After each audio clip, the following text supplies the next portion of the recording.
Nzikiriza n'okuba nga tuli open nga bannayuganda ffenna tumanya nti gundi naffe tusanyuka ate bane mwana wa gundi yakulira gundi namulaba ku TV ate ate kale yabbanga embuzi naye kale yateredde kati afunye whatever it is, but everyone should feel buli omu alina okufeelinga nti tuli open nti tulina kyetukweka nti ekitongole tekirina kyekikweka. We don't need to increase the age limit. One, because of the population. 70% of us are young people, of you young people.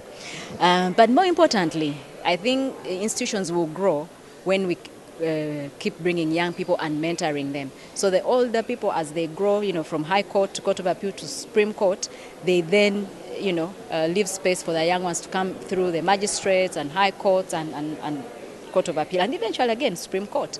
But if we lock it up now and say now we've increased for the big ones, so we shall just see the same faces in the institution. The institution will never get fresh blood.